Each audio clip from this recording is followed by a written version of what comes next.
নমস্কার, MN family থেকে আমি মানসী। আজকে নিয়ে চলে এসেছি আবার একটি নতুন ভিডিও।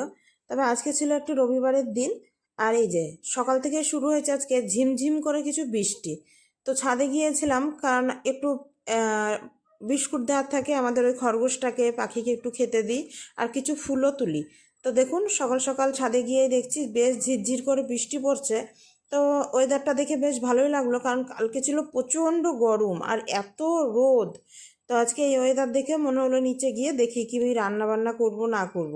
তবে সকাল সকাল নিচে এসে স্নান করে পুজোটা আগে করে নেব, তারপরে বাকি সব কাজ সারবো। আর এই দেখুন, ইনি হাজির হয়েছে আর সকালবেলাতেই উপরে। আর আমাকে পুজো করতে দেবে না, এই ঠাকুর ঘরে পুজো করতে আসলেই না এসে দুষ্টুমি শুরু করে দেবে।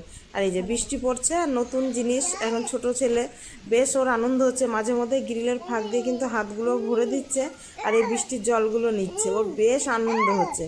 তা বললাম তুই একটু বারান্দায় খেলা কর, আমি বরঞ্চ পুজোটা করে নিই, না হলে না পুজো করতেই দেবে না কিছুতে। তো ওই জন্য ওকে বারান্দায় বের করে দিয়েছি, ও বৃষ্টির জল দেখছে মাঝে মধ্যে, আর এই পাখি ডাকছে সেগুলোও দেখছে।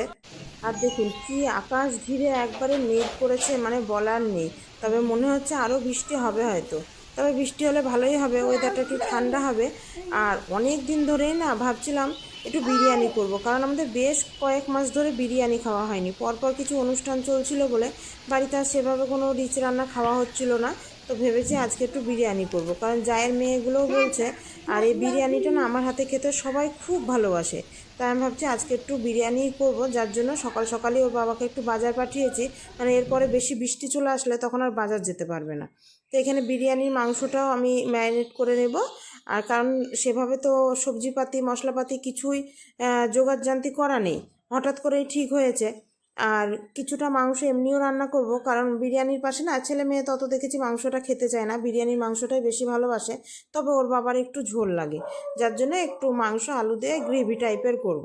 তো এখানে টক দই, লবণ, হলুদ আর একটু কাশ্মীরি লঙ্কা গুঁড়ো দিয়ে ম্যারিনেট করে রাখলাম। এটা এবার ঢাকা দিয়ে রেখে দেবো। ততক্ষণে আমি এই আদা, রসুন, জিরে বলছি, পেঁয়াজ, এগুলোকে সব কেটে নেব। আলু এগুলো কেটে নিয়ে তারপরে তখন সব রান্না একসাথে বসাবো। তবে আমার কাছে মনে হয় বিরিয়ানি রান্নাটা খুব একটা কঠিন না, কারণ আমার করে করে এখন অতটাই অভ্যাস হয়ে গিয়েছে যে একটু সহজেই হয়ে যায়। তবে এই যে চাল বের করতে গিয়ে দেখছি চাল একটু কম পড়েছে, তাই আমি আবার মেজদির কাছ থেকে একটু চাল নিয়ে এলাম। তবে আমাদের মধ্যে এরকম বেশ হয় মাঝে মধ্যেই, ওর ঘরে কিছু জিনিস থাকলে আমার ঘরে কিছু জিনিস থাকলে দুজনাই দিয়ে একসাথে রান্না হয়, তো একসাথেই খাওয়া দাওয়া হয়। কারণ এইসব জিনিস তো রেগুলারের জিনিস না যে সব সময় ঘরের মধ্যে থাকবে। তবে কিছু কিছু জিনিস হঠাৎ করে খেতে ইচ্ছা করলে হয়তো দুজনার ঘরে কাউরি একজনার নেই, তখন একজনার কাছ থেকে নিয়ে আমরা দুজনাই একসাথে রান্না বান্না করি, করে একসাথেই খাই। কারণ একসাথে খেলে না বেশ আনন্দ লাগে, মাঝে মধ্যে একসাথে খেলে একটু অন্যরকমও লাগে। সেই জন্য আজকে করব। তবে মেজদা সেভাবে বিরিয়ানি ভালোবাসে না, ওদের জন্য করব না, আমরাই খাবো। আর এই দেখুন, পেঁয়াজের এই সাইডগুলোকে কেটে নিয়েছি, এটা বেটে বিরিয়ানিতে দিয়ে দেবো। আর মাছটা কেটে রেখেছি, ওটা দিয়ে আমি স্যালাড করব, কারণ স্যালাডের জন্য দেখেছি মাঝের পেঁয়াজটাই বেশি ভালো লাগে খেতে। আর কিছু বেরেস্তা করব, তবে বেরেস্তা আজকে একটু বেশি করেই বসিয়েছি। মাংসেও কিছুটা আজকে বেরেস্তা দেবো, আজকে আর এমনি পেঁয়াজ কুচি দেবো না। আর ওদিকে ভাতের হাঁড়িতে আমি জলটা বসিয়েছি, জলের মধ্যে দিয়েছি তেজপাতা, লবঙ্গ, এলাচ, দারচিনি। জলটা ভালো করে ফুটুক, তারপরে তখন চালটা দেবো। তবে চালটা ভালো করে ধুয়ে আজকে একটু ভিজিয়ে রেখেছি। ভিজিয়ে রাখলে শুনেছি চালটা বেশ লম্বা লম্বা হয়, আর চালটা নাকি ভেঙেও যায় না। সেই জন্য আজকে একটু বেশ কিছুক্ষণ ধরে ভিজিয়ে রেখেছি। আর এই দেখুন, আপনাদের সাথে গল্প করতে করতে আমার এদিকে বেরেস্তাটাও করা হয়ে গিয়েছে। এবার এটাকে তুলে নিয়ে এটাতে না আগে বিরিয়ানির মাংসটা বসিয়ে দেবো, কারণ বিরিয়ানির মাংসটা হয়ে গেলে আমি বিরিয়ানিটা বসিয়ে দেবো। তখন ভাতটা হয়ে গেলে পাশের গ্যাসে আমি তখন আবার ওই আলু, ডিম এগুলো সব ভেজে নেবো। আর দেখুন, আজকে চালটা একটু বেশি দিয়েছি, কারণ ছেলে মেয়ে সবাই বলেছে আজকে দুবেলাই খাবে। ওদিকে শিকটা ঝোলুরাও বলেছে দুবেলা খাবে। তো হাঁড়িটা মনে হচ্ছে ছোটো হয়ে গিয়েছে, বড় হাঁড়িটা একবারে বের করলেই হতো। তো ভাবলাম ভাতটা এতে করে নিই, তারপরে বড় হাঁড়িটায় করব। কারণ বড় হাঁড়িটা নেওয়াতে না বেশ সুবিধা হয়েছে বিরিয়ানি করার পক্ষে। একটু বড় জায়গা এলে যে কোনো জিনিসই রান্না করতে বেশ সুবিধা হয়।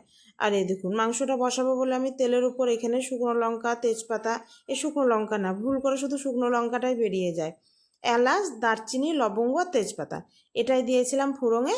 আর মাংসগুলোও দিয়ে দিলাম। দিয়ে এবার মশলাটা ভালো করে দিয়ে দিই, আর একটু এই বাটিটা ধুয়ে জল দিয়ে দেবো।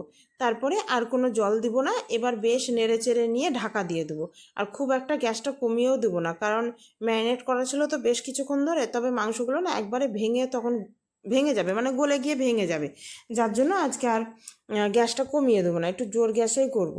তো চলুন ভালো করে মাংসটা মিশিয়ে দিই, দিয়ে এবার ঢাকা দিয়ে দিই।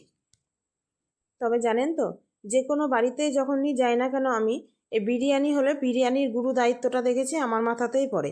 তবে কি বলেন তো, আমার যে খুব একটা খারাপ লাগে তা না, আমার কিন্তু বেশ ভালোই লাগে এই বিরিয়ানি রান্না করতে। পোলাও ফ্রায়েড রাইসের থেকে আমার এই বিরিয়ানিটা করতে বেশি ভালো লাগে, আর খুব সহজও লাগে। এই যে মাঝে মধ্যে কিন্তু নেড়ে দিতে হবে, কারণ বেশি হাঁড়ি ছোট হয়ে গেলে, বেশি চাল হয়ে গেলে না, একটু নেড়ে চেড়ে মাঝে মধ্যে না দিলে চালটা ভেতরে মানে নিচের দিকটা জমে থাকবে, তখন নিচের দিকটা গলে যায় আর উপরের দিকটা আর হয় না সেভাবে। আর এই যে ভাতটা হয়েও গিয়েছে, আমি ভাতটাকে নামিয়ে নিলাম, নিয়ে এখানে কড়াই বসিয়ে দিলাম। এবার এতে আমি ওই আলু, ডিম ওগুলোকে সব এবার ভেজে নেব।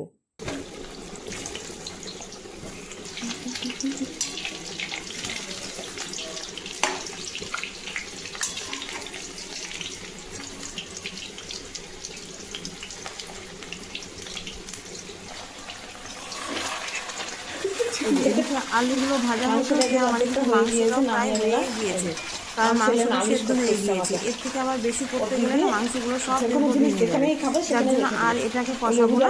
এবার এটাকে নামিয়ে নিব। আর ওদিকে ভাত তো হয়ে গিয়েছে, আমি ভাতটাও বিরিয়ানিটা মানে সাজাতে শুরু করি। তাতে এদিকে আলু ভাজতে ডিম ভাজতে ভাজতে আমার হয়েও যাবে, আর আলু তো এমনিতেই সেদ্ধ হয়ে আছে। এই যে একবারকার আলু ভাজা তুলে নিয়েছি, এবার বাকি আলুগুলোর সাথে ডিমগুলোকেও দিয়ে দেবো। একসাথে দুটো ভাজা হয়ে যাবে, কারণ ডিমেও আমি লবণ মাখিয়ে রেখে দিয়েছি। আর এই দেখুন বড় হাঁড়িটা এবার বার করে নিয়েছি। এই হাঁড়িটায় না বিরিয়ানি করতে বেশ সুবিধা হয়, আর বেশ ভালোও লাগে, আর অনেকটা চালও ধরে। এবার এতে দিয়ে দেবো। আর দেখেছেন ভাত কতটা, আমরা হাঁড়ি ভর্তি করে ভাত হয়েছে। এটা যদি এখন ঢেলে না নিই না, তাহলে এই ভাতটা না বেশ তখন নরম হয়ে যাবে। আর বিরিয়ানির ভাত না খুব একটা নরম হলে ভালো লাগে না খেতে। যে কোনো ভাতই একটু নরম হলে খাবারের স্বাদ পাওয়া যায় না, তবে এইসব জিনিসগুলো তো আরও বেশি।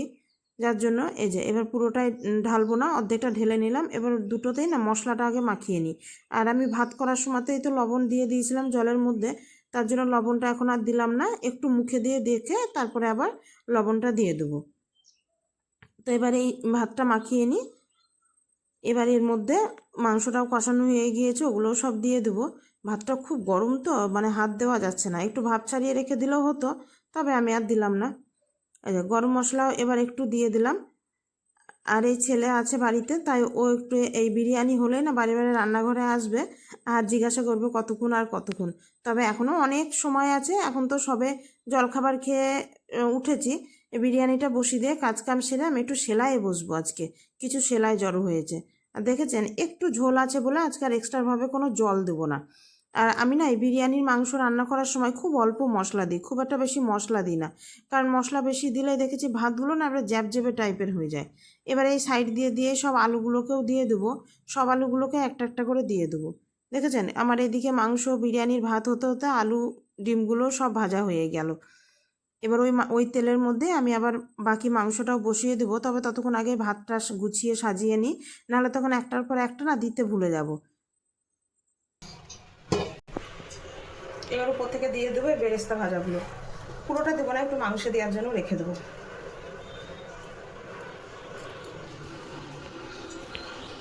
মাংসের জন্য তো ভেজে রেখেছি।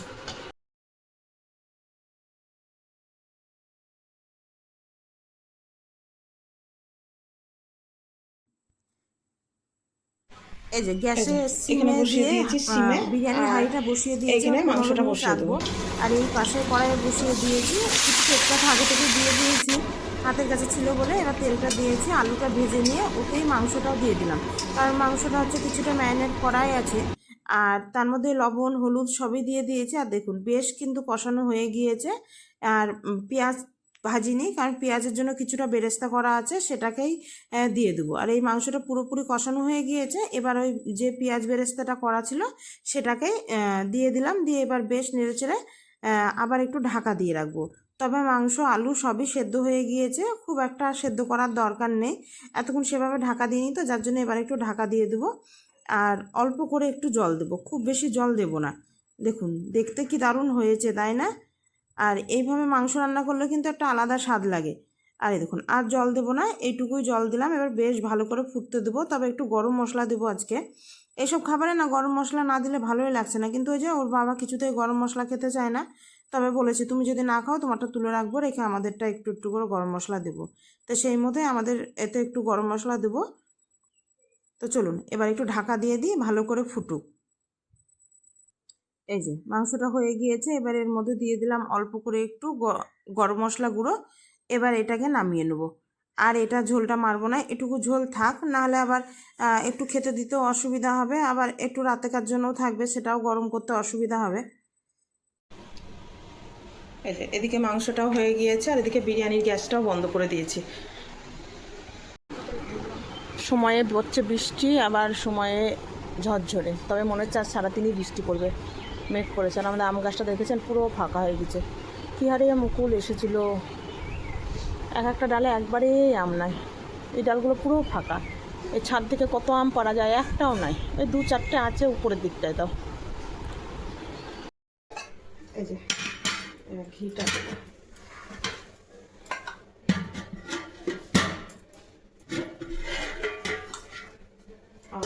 দারুণ স্মেল বেরিয়েছে। এবার ঘিটা দিয়ে দেবো।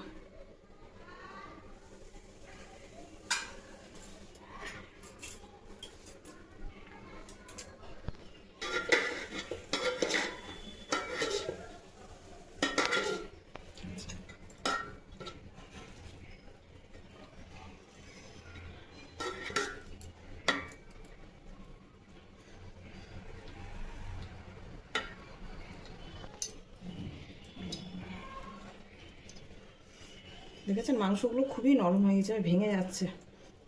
এবার ঢাকা দিয়ে রাখি, যখন খাওয়া হবে তখন আবার খুলবো। এই যে কাজ কাম সেরে নিয়ে সবই করে নিয়েছি, দিয়ে ভাবলাম একটু সেলাই বসি, কারণ সেলাই বসবো বসবো করছি তো বসাই হচ্ছে না। আর বসে পড়লে আবার অনেক সেলাই হয়ে যায়, প্রচুর সেলাইও জড়ো হয়েছে। কারণ সব ভাই বোনে মিলে ঠিক করেছিল একই রকম ওরা জামা প্যান্ট পরবে, যার জন্য আমি কিছু ছিট কিনে নিয়ে এসেছিলাম একই রকম। তা সবাইকে একটা করে কুর্তি বানিয়ে দিচ্ছি, সেটাই বানাতে বসেছি। তবে বানাতে তো সময় লাগে অনেকটাই, তা সেই জন্যই একটা একটা করে বানাচ্ছি। আর সবারই মাপ এক একজনের এক এক রকম মাপ, সবার মাপ নেওয়া হয়েছে।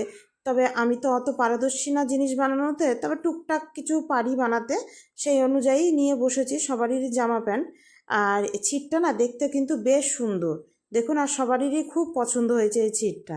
তবে সবারটা খুব সুন্দর হলেও দাদার ছোট মেয়েটারটা বানিয়েছি, তবে ওরটা একটু মনে হচ্ছে আর একটু ভালো করলে বেশি ভালো হতো, ছোট মানুষ তো।